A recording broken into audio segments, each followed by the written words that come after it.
जय हिंद दोस्तों। जीके वाली अपनी सीरीज चल रही है और उसमें आज का अपना टॉपिक रहने वाला है भारत के संविधान की अनुसूचियां और भारत के संविधान के भाग। शेड्यूल, अनुसूचियां। देखो यार, कोई भी बड़ी चीज बनती है ना तो उसको छोटे छोटे पार्ट में डिवाइड करके बनाया जाता है। अलग अलग पार्ट में अलग अलग चीजें डाली जाती हैं, तब वो चीज अपने आप में पूरी होती है। तो अपने संविधान की अनुसूची कौन कौन सी है, कौन कौन से में क्या क्या दिया गया है, कितनी है, क्या है, इनके बारे में थोड़ा जानते हैं। तो पहली बात तो भारत के संविधान में, मूल संविधान में एक्चुअली में था ना, जब बना तो 8 अनुसूचियां थी और उसके बाद में और ऐड कर दी गई, 9वीं, 10th और 11th। ठीक है। और एक सेकंड रुकिएगा भैया।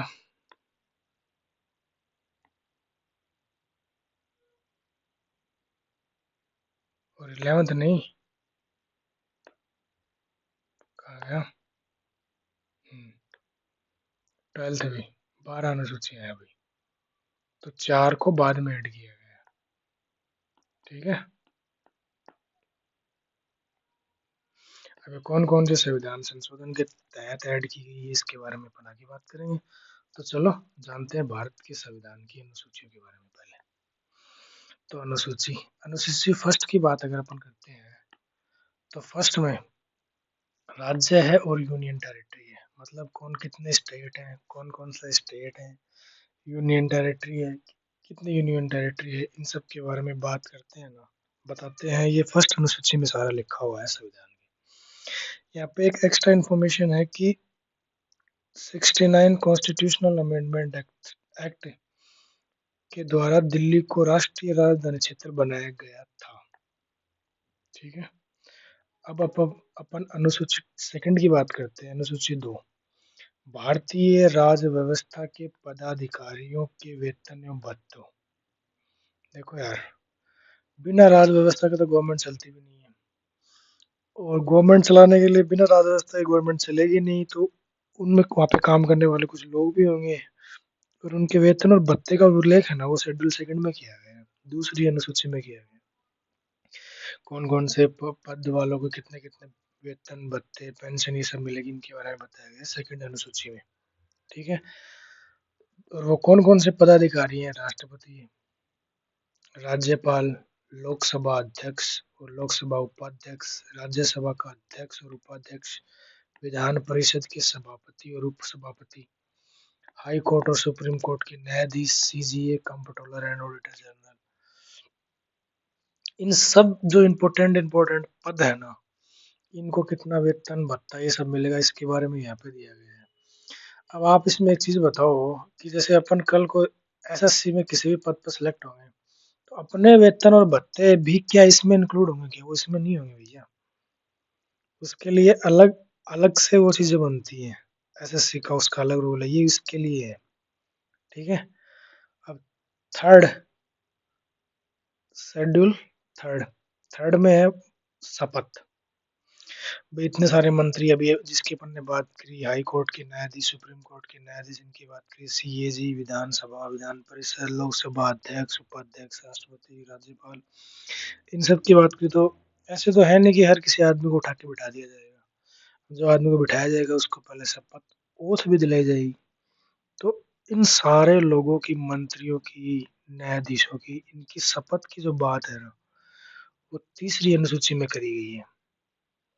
ठीक है। अभी अपन चलते हैं चौथी अनुसूची नेक्स्ट। स्टेट व यूनियन टेरिटरी का राज्यसभा में प्रतिनिधित्व है। देखो यार, इसका मतलब क्या है? भारत यूनियन टेरिटरी और राज्यों का संघ है, पता ही है आप सबको। अब राज्यसभा में क्या है कि डायरेक्ट इलेक्शन होते नहीं है राज्यसभा के। एक छोटे से एग्जांपल से अपन इस बात को समझते हैं। जैसे मान लो ये राजस्थान है, अभी राजस्थान में बीजेपी की गवर्नमेंट है, सॉरी, बीजेपी की गवर्नमेंट है, और राज्यसभा में राजस्थान से 10 सीटें हैं, तो बीजेपी वाले 10 लोग अपने भेजेंगे राज्यसभा में, है ना। तो ये जो उसका राइट, उनका राइट है ना कि राज्यसभा में भी स्टेट के लोग होने चाहिए, तो वो ऐसे बना के भेजे जाते हैं। ठीक है। और तो अलग अलग स्टेट में, अलग अलग यूनियन टेरिटरी में ये संख्या अलग अलग है। तो ये उनका जो प्रतिनिधित्व है ना राज्यसभा में, सारे केंद्र शासित प्रदेशों का और सारे राज्यों का, इन सब के बारे में उल्लेख है ना वो चौथी अनुसूची में दिया गया है। आई होप ये बात आपको समझ में आ गई होगी, थोड़ा थोड़ा चीजों को रिलेट करते हुए जानने। बस ऐसे समझ लें कि हमें जानना है अपने देश के बारे में, अपने देश की चीजों के बारे में, बस ये सोच के पढ़ेंगे ना तो आपके अंदर थोड़ी क्यूरियोसिटी पैदा होगी, और क्यूरियोसिटी पैदा होगी ना तो भूलेंगे नहीं चीजों को। और एसएससी में बहुत ज्यादा फैक्ट पूछा गया है, तो देखो बार बार रिवाइज करने से सारे फैक्ट सेव रहेंगे। एक बार पढ़ के छोड़ देंगे तो भूल जाएंगे, कॉन्सेप्ट आपको याद रहना चाहिए बस हमेशा, और फैक्ट आप बार बार पढ़ते रहे ताकि सेव रहे। नेक्स्ट अपन चलते हैं पांचवी अनुसूची। पांचवी अनुसूची में है अनुसूचित जाति और अनुसूचित जनजाति, एससी और एसटी। एससी और ST, schedule caste, schedule tribes, इनके प्रशासन व उनके नियंत्रण के बारे में शेड्यूल 5 में कहा गया है। आपको पता है India is the country of unity and diversity. Bharat एक ऐसा देश है जिसमें एकता भी है और विविधता भी है। बहुत सारी धर्म, बहुत सारी जातियां, जनजातियां, समाज, समुदाय, कम्युनिटी यहाँ पे निवास करते हैं। तो उनमें कुछ का क्या है कि जैसे कुछ ट्राइब्स हैं, उनके रीति रिवाज ये सब अलग ही हैं, तो उनके सबके प्रोटेक्शन के लिए उन पर प्रशासन सिस्टम कैसे चलेगा ना, इन सब के बारे में, एडमिनिस्ट्रेशन जो बोलते हैं इंग्लिश में, वो कैसे चलेगा, इन सब के बारे में, इसका कंट्रोल गवर्नमेंट कैसे करेगी, इन सब के बारे में एक्सप्लेन किया गया है अनुसूची 5 में। तो इसका मतलब क्या है इस लाइन का, ये आपको समझ में आ गया होगा। अब नेक्स्ट अपन चलते हैं अनुसूची 6 में। तो 6 में असम, मेघालय, त्रिपुरा, मिजोरम। असम, मेघालय, त्रिपुरा, मिजोरम। असम, मेघालय, त्रिपुरा, मिजोरम। इन राज्यों में कुछ और विशेष प्रकार की प्रजातियां, जनजातियां रहती हैं, प्रजातियां तो नहीं, जनजातियां। उनके प्रशासन के बारे में उल्लेख किया गया है कि उनका प्रशासन कैसे चलेगा, उन सबको गवर्नमेंट कैसे टैकल करेगी, कैसे हैंडल करेगी। तो ये 6 अनुसूची में बताया गया। 7वीं अनुसूची, अब नेक्स्ट बढ़ते हैं 7वीं अनुसूची। और 7वीं अनुसूची वेरी इंपॉर्टेंट है भैया, पता नहीं कितनी बार पूछी जा चुकी है। केंद्र व राज्यों के बीच शक्ति का विभाजन। अब केंद्र, संघ सूची, राज्य सूची, समवर्ती सूची, 3 इसमें लिस्ट है। पावर है डिवाइड कर दी जाती है। जैसे अपने घरों में होता है कि भाई जैसे किचन का खाना वाना बनाने का मिडिल क्लास में यही होता है, ज्यादातर जो मम्मी हाउस वाइफ होती है उनमें खाना बनाने का ये सब मम्मी के पास होता है, मम्मी जैसे करेगी वैसे करेगी, तो ये वाला पावर उनके पास है। पैसे कमाने हैं या पैसे ये कहा, कुछ घर कार गाड़ी ये वो खरीदना है, तो ये सब पापा के पास रहता है। तो इनमें क्या है, पावर का डिस्ट्रीब्यूशन हो रखा है ना। इस चीज को ऐसे समझे, तो वैसे भी अपने यहाँ जरूर केंद्र सरकार ज्यादा पावरफुल है, लेकिन कुछ शक्तियां राज्य को भी दी गई है। ये चीज ली कहाँ से गई है, अपन ने अपने ऑस्ट्रेलिया के संविधान से ली है, ये भी आप ध्यान में रखना। जब अपन कल भारत के संविधान के सोर्सेस पढ़े थे ना अपन ने कल वाले वीडियो में, तो उसमें बताया था ये वाली बात। ठीक है।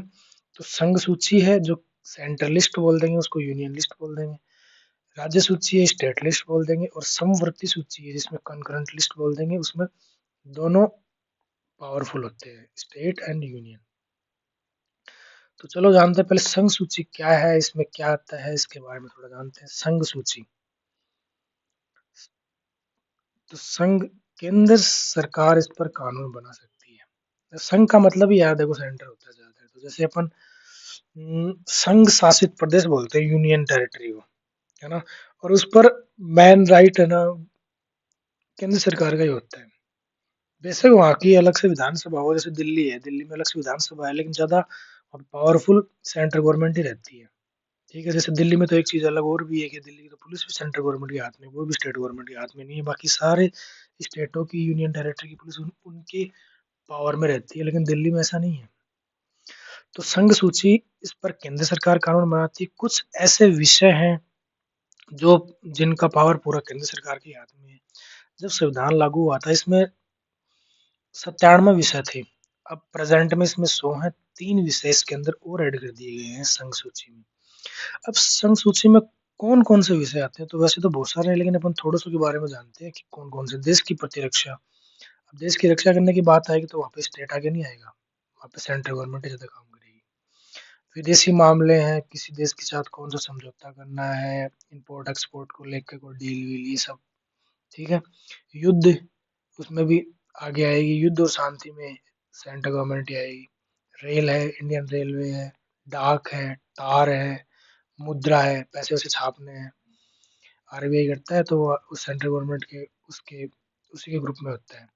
बैंकिंग सिस्टम है, पूरा सेंट्रल गवर्नमेंट के कंट्रोल में होता है। परमाणु शक्ति, ये सब। तो ये कुछ विषय हैं, सारे तो ये नहीं है, लेकिन कुछ ही विषय हैं जिनसे आप जानें कि ये इनकी पूरी पूरी पावर किसके पास होती है, केंद्र सरकार के पास होती है, संघ सूची के अंदर आते हैं और इसका पूरा कानून बनाने का अधिकार केंद्र सरकार को ही है। आगे बढ़ते हैं। अब अपन बात करते हैं स्टेट लिस्ट की। तो स्टेट लिस्ट का मतलब है राज्य सूची। राज्य सूची में कुछ ऐसे विषय हैं जो जिन पर कानून बनाने का पावर राज्य के पास है। तो उसमें कौन से विषय हैं, ये क्या है, चलो देखते हैं। इसमें दिए गए विषय पर कानून राज्य सरकार बनाती है भैया। और राष्ट्र हित में होने पर केंद्र सरकार भी कानून बना सकती है, ऐसी बात नहीं है। मैंने अभी बताया ना थोड़ी देर पहले, अपने यहाँ पर सेंटर ज्यादा पावरफुल है। स्टेट को बहुत सारे पावर दिए गए, लेकिन हर स्थिति में सेंटर ज्यादा पावरफुल है। जब सेंटर की मर्जी होगी स्टेट को भी अपने कंट्रोल में ले लेगा। और अपने कंट्रोल के लिए ही, जैसे हर डिस्ट्रिक्ट में आईएएस ऑफिसर बिठा रखे हैं ना, और हर राज्य में राज्यपाल बिठा रखा है, वो सारे केंद्र द्वारा चुने हुए आदमी भेजे हुए हैं। गवर्नमेंट किसी की भी हो, लेकिन मैन जो साइन करता है राज्यपाल, उस पता रहना चाहिए कि भाई हर स्टेट में क्या हो रहा है सेंट्रल गवर्नमेंट को। तो उसी के लिए उन्होंने अपने अपने आदमी बिठा रखे हैं। और तहसील में, डिस्ट्रिक्ट मजिस्ट्रेट, आईएएस ऑफिसर, उसके बाद में ऊपर ऊपर सबसे ऊपर राज्यपाल बिठा रखा है कि उसकी अनुमति के बिना तो कोई बिल पास ही नहीं होगा किसी भी राज्य की विधानसभा से, है ना। तो पूरा कंट्रोल ले रखा है गवर्नमेंट ने अपने अंडर में ही, सेंटर सरकार, केंद्र सरकार ने, लेकिन बिठा रखे हैं अपने आदमी कि तुम करो जैसे करना है नीचे नीचे, लेकिन कुछ ऐसा वैसा मत कर देना कि उसमें प्रॉब्लम आ जाए। तो मैन जो साइन करेगा राज्यपाल करेगा। तो इसलिए इस राष्ट्र हित में कोई बात होती है तो उस पर केंद्र सरकार कानून बना सकती है, राज्य उसको मना नहीं कर सकता कि भाई तुम नहीं बना सकते, ठीक है। नेक्स्ट है 66 विषय इसमें शुरू में दिए गए थे जब दे वो संविधान बना तब, ठीक है। अब वर्तमान में 61 ही है, इसमें से 4 विषय निकाल लिए गए हैं। सॉरी, 4 नहीं, 5, 5 विषय इसमें से निकाल लिए गए हैं। अब स्टेट लिस्ट में कौन कौन से विषय हैं, चलो जानते हैं।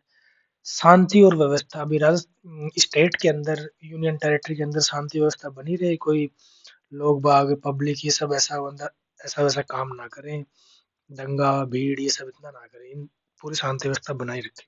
पुलिस, सारे स्टेट और यूनियन टेरिटरी की पुलिस उस स्टेट की लिस्ट में ही आती है और उसी के हाथ में कंट्रोल होता है। लेकिन इसमें दिल्ली एक अपवाद है, दिल्ली की पुलिस केंद्र सरकार के अंडर काम करती है, ना कि दिल्ली की विधानसभा में जिस पार्टी की सरकार है उसके अंडर काम नहीं करेगी, ठीक है। जेल होगी, राज्य में जेलें होगी, स्थानीय स्वशासन हो गया, लोकल गवर्नेंस, ठीक है।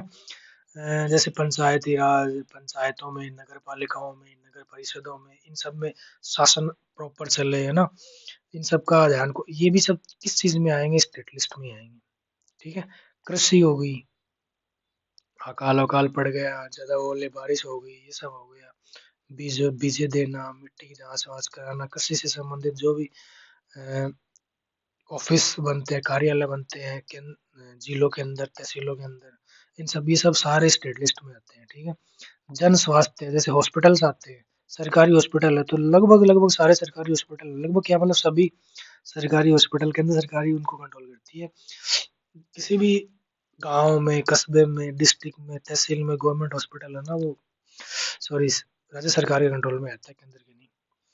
राज्य के अंदर होने वाला व्यापार, भाई राज्य के अंदर होने वाला जो भी बिजनेस है, व्यापार है, उसमें वो भी राज्य सरकार के कंट्रोल में आएगा, उस पर राज्य सरकार कानून बना सकती है।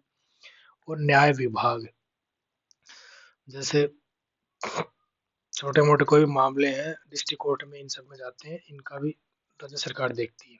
अब आती है कॉन्करेंट लिस्ट, समवर्ती सूची। ये भी इम्पोर्टेंट है। इसमें ऐसे ऐसे विषय डाले गए हैं जिस पर दोनों कानून बना सकते हैं, लेकिन ज्यादा पावरफुल यहाँ भी केंद्र सरकार का बनाया हुआ कानून ही होगा। संविधान जब बना था उस टाइम पे पांच उस टाइम पे ना इसमें 47 विषय थे, लेकिन अब 52 है, क्योंकि पांच राज्य सूची के जो विषय थे ना वो उठा के इसमें डाल दिए। ठीक है।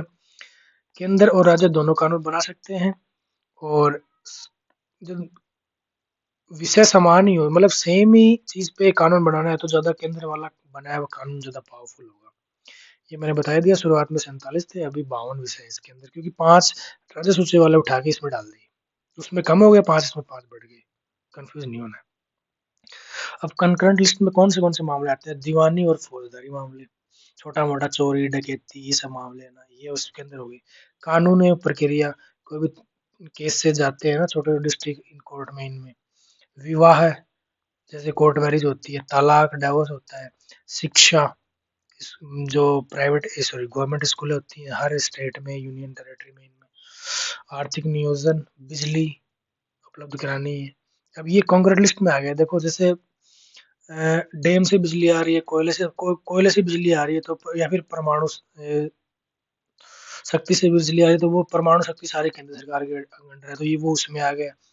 और कई जगह वो किससे, हाँ डैम से बिजली बनती है तो वो भी आती है। और बाकी समाचार पत्र ये भी कॉन्करेंट लिस्ट में आ गए, और वन जंगलें हैं ये भी कॉन्करेंट लिस्ट में आ गई। ठीक है। तो 7 अनुसूची अपनी कंप्लीट हो गई। अब अपन चलते हैं 8वीं अनुसूची पर। कहाँ गई भैया? अरे यार, ऐसा कैसे हुआ?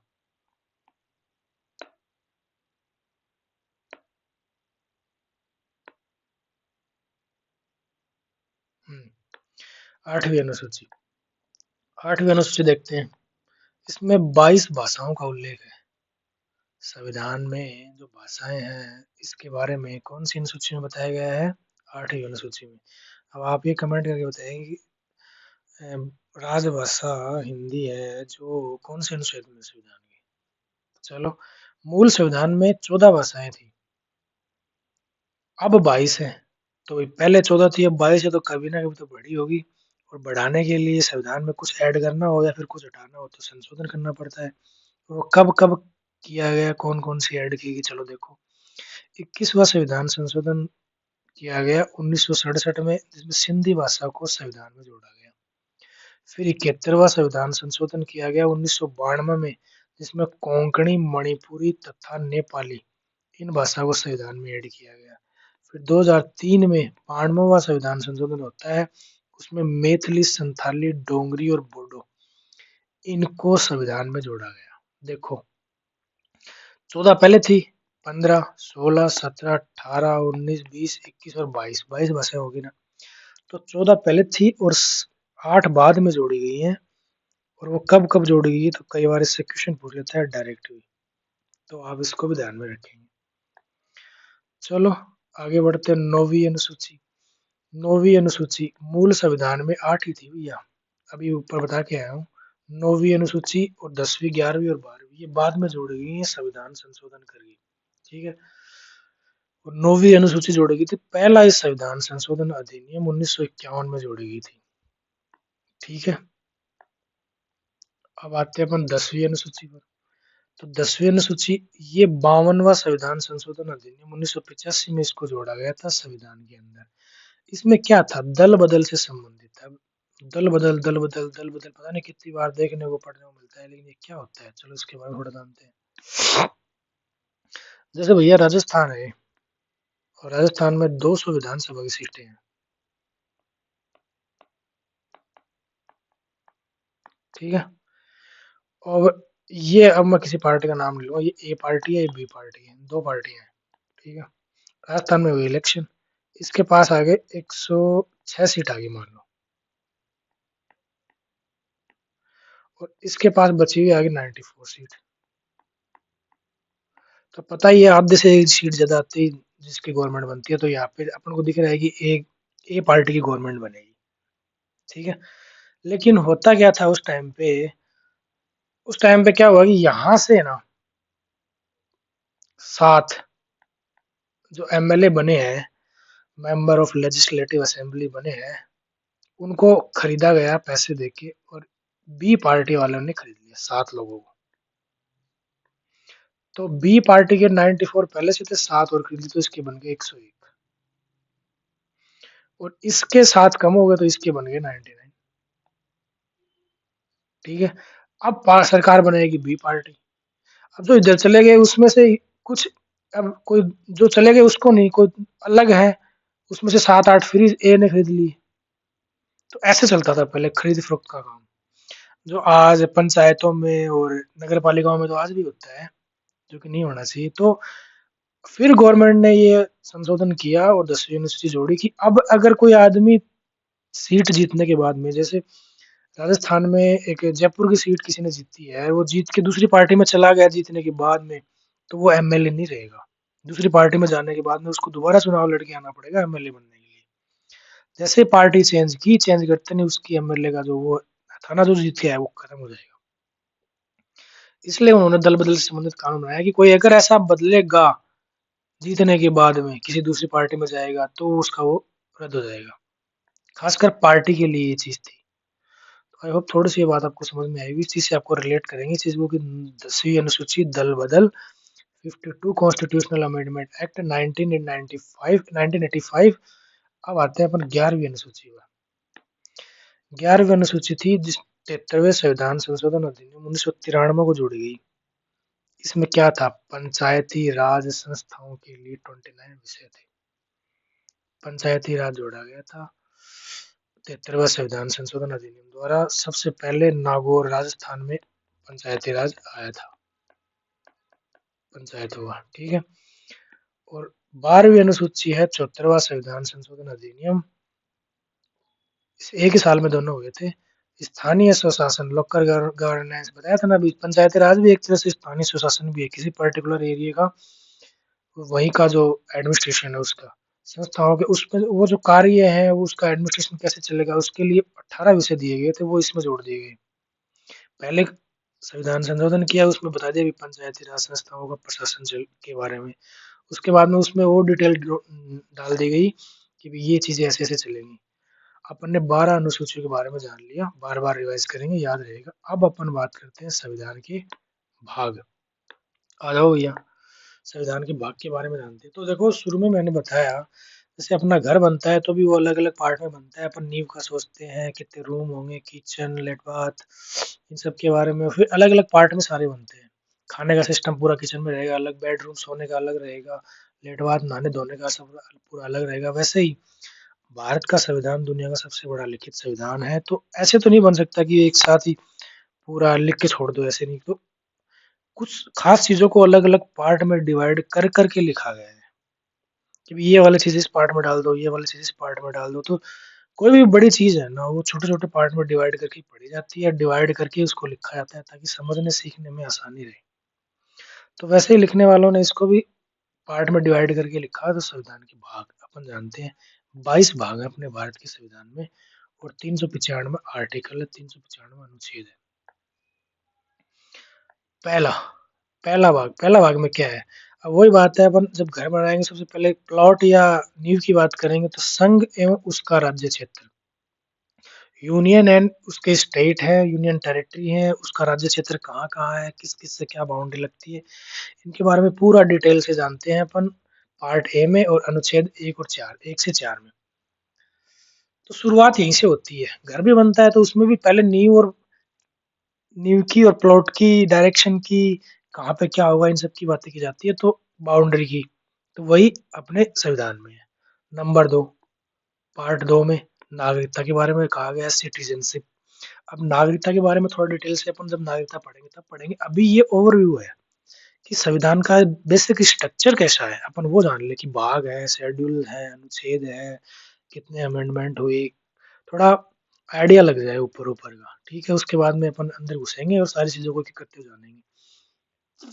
इसमें क्या है कि ऊपर ऊपर का आइडिया लगने से है ना, बहुत बार तो ऐसे ऐसे क्वेश्चन आते हैं अपन ऑप्शन काट काट के ही बात तक पहुंच जाते हैं। अब यहाँ पे अगर संघ और उसका राज्य क्षेत्र दे दिया, पूछ लिया भाग फर्स्ट है, फर्स्ट में कौन सा अनुच्छेद आता है, तो आपको सीधा क्लिक होना चाहिए कि शुरू के ही अनुच्छेद आएंगे। ऐसा तो है नहीं कि ना 260 का अनुच्छेद आ जाएगा, है ना। तो चीजों को रिलेट करो थोड़ा थोड़ा अपने माइंड के अंदर। अब पहले जब एरिया देख लिया, बॉर्डर देख लिया, तब बात करते हैं नागरिकता की। कौन कौन सी चीजें वहां पे रहेंगी, कैसे कैसे रहेंगे, उसका प्रोसेस क्या होगा। पार्ट 2 हो गई। अब थर्ड, पार्ट तीन में है मौलिक अधिकार। तो जब रहने लोग आ गए, है ना, पहले एरिया बांट दिया, फिर लोग रहने आ गए तो उनको कुछ राइट भी दे दो भाई, तुम्हें ये फ्रीडम दिया जाता है। तो वो है 12 से 35 तक। और अब बताओ मौलिक अधिकार कहाँ से लिए गए हैं? अमेरिका के संविधान से लिए गए हैं। कल ही डिस्कस किया था, लेटेस्ट। बोलना नहीं है, चीजों को रिलेट करते हुए चलना है। आज अगर नया पढ़ रहे हैं तो कल वाला गोल नहीं होना चाहिए, वो भी सेम होना चाहिए। अब पार्ट 4 की बात अपन करते हैं। पार्ट 4 में DPSP, directive principle of state policy, राज्य के नीति निर्देशक तत्व है। ये अपन ने कहाँ से लिए? आयरलैंड से। तो अब पहले अपन उनको मौलिक अधिकार दे दिए रहने वालों को, उसके बाद अपन रहने वालों को कुछ डीपीएस पे देंगे कि भी हाँ तुम्हें और चीजें मिलेंगी, लेकिन मौलिक अधिकार के लिए तुम कोर्ट में जा सकते हो, उनके लिए तुम कोर्ट में नहीं जा पाओगे, क्लेम नहीं कर पाओगे इनके लिए। तुम कोशिश करेंगे तुम्हें अच्छा से अच्छा देने की, शिक्षा, स्वास्थ्य, ये सब। तब रहने वालों के स्वास्थ्य की बात होगी। चलो आगे बढ़ते हैं। अब पार्ट 4A, ये बाद में जोड़ा गया है। और मूल कर्तव्य। अब बोलेगी यार हमने तुमको पहले अधिकार भी दे दिए, नागरिकता भी दे दी, अब तुम भी कुछ दो हमें। ये कहाँ से लिए गए हैं? रसिया के संविधान से लिए गए हैं। तो उनसे ले लिया 51A में कि मूल कर्तव्य, तुम्हारे भी कुछ देश के प्रति कर्तव्य होंगे, कि ऐसा नहीं कि तुम देश से सब कुछ लो, सब कुछ देश से उम्मीद रखो, तुम भी तुम्हारे भी कुछ देश के लिए कर्तव्य होंगे, वो तुम करोगे। अब नेक्स्ट आता है पार्ट 5। पार्ट 5 है संघ, यूनियन। भारत के संविधान का सबसे बड़ा भाग है यूनियन। ठीक है। अब इसमें क्या आता है देखो, प्रेसिडेंट, वाइस प्रेसिडेंट, संसद, राज्यसभा, लोकसभा, पीएम, मंत्रिमंडल, है ना, और उसके बाद में फिर जॉइंट सिटिंग, बजट, ऐसे करके जो केंद्र सरकार की बहुत सारी जो चीजें है ना, वो कैसे कैसे क्या होंगी, वो सब इसमें आते हैं। अब इनसे रिलेटेड कोई भी क्वेश्चन आ जाए तो आपके माइंड में घूमना चाहिए कि पहली बात तो पार्ट 5 में होगा, इन अनुच्छेदों के अंदर ही होगा, कौन सा होगा ये बेशक ना पता हो, लेकिन ये पता होना चाहिए कि 52 से 151 के बीच ही होगा, इससे बाहर नहीं होगा। तो इससे बाहर वाला कोई ऑप्शन है तो सबसे पहले उसको काटे। ठीक है। ये चीजें है इसके अंदर, पार्ट 5 के अंदर। बाकी इनके अंदर जब अपन चलेंगे तो इनके बारे में और डिटेल से जानेंगे। चलो पार्ट 6। पार्ट 6 में है स्टेट, राज्य। अब राज्य ये 152 से 237 तक है। तो यहाँ पर भी क्या होगा? राज्य की विधानसभा होगी, और किसी कई राज्यों में विधान परिषद भी है, वो होगी। ठीक है। और राज्य के अंदर जैसे जो केंद्र में होते हैं राज्यपाल, और वैसे राज्य में भी होते हैं, है ना। और जो क्या बोलते हैं उसको, सीएजी वगैरह केंद्र में होते हैं, तो वैसे राज्य में ही होते हैं। तो इन सब का उल्लेख कहाँ है? पार्ट 6 में, 152 से 237 में। तो राज्य की जहां बात आएगी तो आपके माइंड में क्लिक होना चाहिए भी हाँ पार्ट 6 वर्ड है, और अनुच्छेद 152 से 237 है, तो इसके बाहर की बात नहीं करेंगे, तो पहले ऑप्शन देख लेंगे। पार्ट 7 की बात करते हैं। इसमें 238 अनुच्छेद था जो बाद में रिजेक्ट कर दिया गया, पार्ट निरस्त कर दिया गया। ठीक है। अब पार्ट 8 की बात करते हैं, संघ राज्य क्षेत्र, स्टेट और उनके बॉर्डर, इन सब के बारे में बताया गया है। ठीक है। और उनकी पावर के बारे में बताया गया है। अब पार्ट 9 की बात करते हैं अपन। पार्ट 9 में पंचायतें, ये भी बहुत इंपॉर्टेंट है, क्योंकि ये बाद में अनुसूची में अभी बताया था थोड़ी देर पहले कि बाद में जोड़ के आई है। 243 का सब आर्टिकल कैसे अणा तक है। और 9 देखो, पहले पंचायत, फिर नगर पालिका, फिर सहकारी समितियां, पहले तो इनका सीक्वेंस ध्यान लो।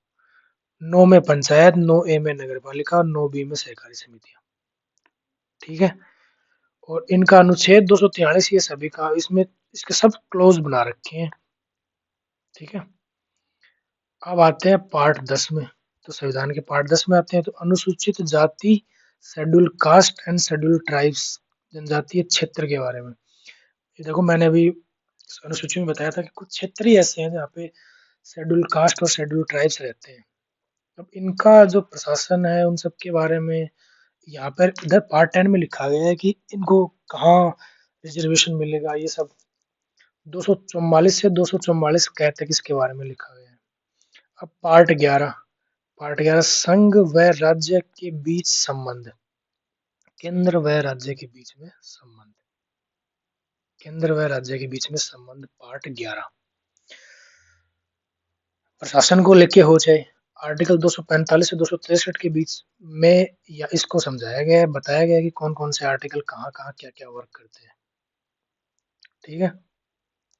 पार्ट 12 वित्त संपत्ति सुविधाएं और वाद। देखो यार, पहले संपत्ति का अधिकार था, मौलिक अधिकार, बाद में इसको हटा दिया गया और 300 में डाल दिया गया। पता नहीं कितनी बार ये बात एसएससी के एग्जाम में पूछी गई है, रेलवे में पूछी गई है। पहले तो आप ये ध्यान रखें कि संपत्ति का अधिकार था, पहले मौलिक अधिकार, उसको हटा के 300 में डाल दिया गया।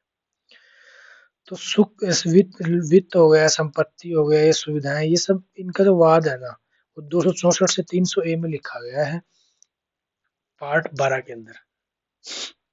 ठीक है। अब पार्ट 13 में पढ़ते हैं भारत के राज्य क्षेत्र और उनके भीतर का व्यापार वाणिज्य समागम। भारत का राज्य क्षेत्र है, उनके भीतर होने वाला व्यापार है। जैसे मान लो राजस्थान में खेतड़ी से तांबा निकलता है, तो माइनिंग होती है, तो वो बिजनेस ही तो है स्टेट के अंदर का, तो उस पर स्टेट का राइट है। 301 से 307 के बीच में इस चीज को एक्सप्लेन किया गया संविधान में। आगे बढ़ते हैं।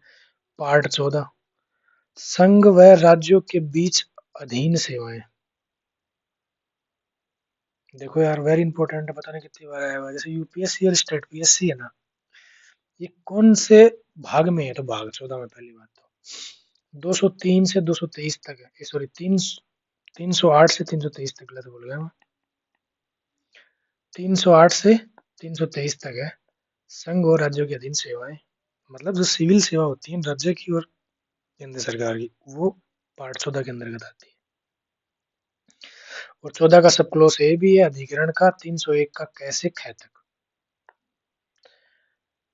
अब नेक्स्ट है पार्ट 15। पार्ट 15 में इलेक्शन कमीशन, चुनाव आयोग, 324 से 329 तक है। 24, 25, 26, 27, 28, 29, 6 अनुच्छेद है, याद रखने हैं निर्वाचन आयोग के। बहुत बार पूछ लेता है इलेक्शन कमीशन कौन से भाग में है, 15 में है, कहाँ से कहाँ तक अनुच्छेद है, कहाँ से कहाँ तक अनुच्छेद कौन से पार्ट में क्या है, ये बात तो आपको आज ही क्लियर हो जानी चाहिए, ताकि कल अपन इनके अंदर घुसे ना। तो बस ये नहीं हो कि यार ये तो बिल्कुल ही हो गया, बहुत सारे क्वेश्चन तो आप यहीं से कर लोगे बस। पार्ट 16 कुछ वर्गों के लिए विशेष उपबंध, शेड्यूल कास्ट, शेड्यूल ट्राइब्स, कुछ विशेष प्रकार की जनजातियां रहती हैं, उनके लिए विशेष उपबंध किए गए हैं, विशेष रिजर्वेशन दिया गया है, उनके लिए विशेष छूट दी गई है। इन सब के बारे में 16 में बोला गया है। और आर्टिकल 330 से 342 में इन सब के बारे में बताया है। मैंने बताया था ना अभी आपको, India is the country of unity and diversity, एकता और विविधता का देश है। तो बहुत सारे धर्म, बहुत सारी जाति, बहुत सारे समुदाय, समाज, कम्युनिटी यहाँ पे रहते हैं, तो सबका ध्यान में रखा गया है। ऐसा नहीं है कि किसी एक को उठा के उधर साइड में रख दिया, सबका ध्यान में रखा गया है अपने संविधान में, और सबके लिए कुछ ना कुछ किया गया है। पार्ट 17 में आते हैं नेक्स्ट, तो राजभाषा, वेरी इंपॉर्टेंट है, बहुत बार एग्जाम में पूछा गया है। संविधान का भाग 17 दी गई है राजभाषा, उसके अंदर 343 से 351 तक। ठीक है। पार्ट 18 इमरजेंसी, पता नहीं कितनी बार पूछा गया है, वेरी इंपॉर्टेंट है, 352 से 360 तक। इमरजेंसी 352 से 360 तक। फिर पार्ट 19 में है प्रकीर्ण। प्रकीर्ण का मतलब है यहाँ पे 361 से 367 तक दिया गया है। पहली बात तो ये।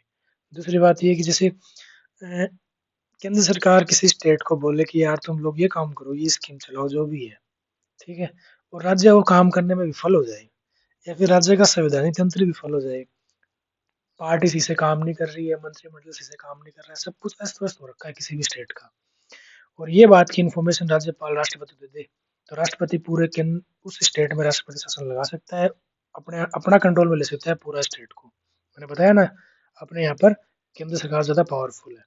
तो इन सब चीजों के बारे में दिया गया है पार्ट 19 में, किस किस चीजों के बेस पे स्टेट के अंदर है ना वो लग सकता है, और उसके बाद में स्टेट को पूरा कंट्रोल में केंद्र सरकार ले सकती है।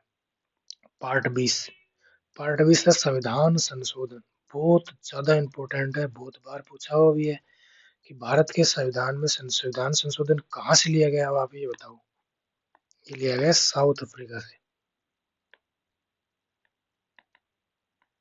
ठीक है। साउथ अफ्रीका से लिया गया है। भाग 20 में है संविधान संशोधन का प्रोसेस और अनुच्छेद 368 है, याद रखेंगे भैया, भूलना नहीं है।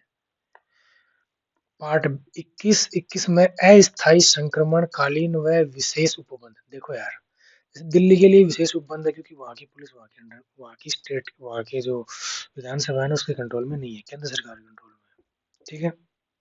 वैसे ही जैसे जम्मू कश्मीर में आर्टिकल 370 था, वो अस्थायी उपबंध था। वो पार्ट अब क्वेश्चन पूछ ले कि जम्मू कश्मीर में 370 को हटाया गया है, वो भारत के संविधान के कौन से पार्ट में है? तो पार्ट 21 में है। पहली बात 370 है, मतलब लास्ट का अनुच्छेद है, तो लास्ट के पार्ट में ही होगा। इस चीज से रिलेट कर लो। और अस्थायी कहीं अनुबंध करने थे ना, या फिर कोई इमरजेंसी जैसे कोरोना आ गया तो संक्रमणकालीन हो गया ये चीजें, है ना, इमरजेंसी की जैसी। तो यहाँ पर जो उपबंध है ना, एडिशनल है, मिसलेनियस है, वो सब इसमें डाल दिए गए पार्ट 21 में।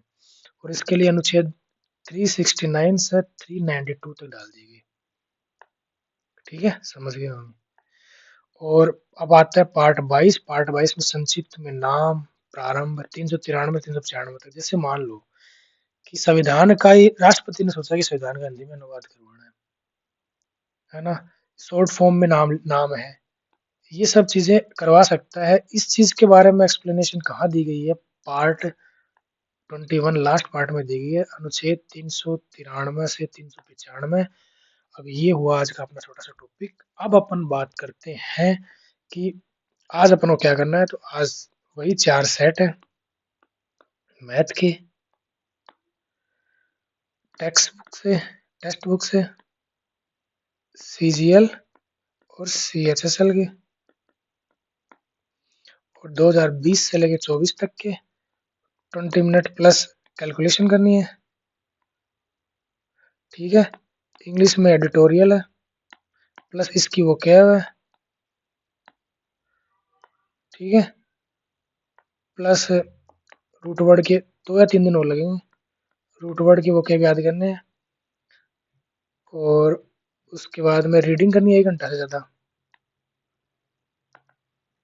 समझने की कोशिश करनी जो रीड कर रहे हो उसको। ठीक है। मैथ का होएगा, इंग्लिश का होएगा और जीके का बता ही दिया। ठीक है, मिलते हैं कल। जय हिंद।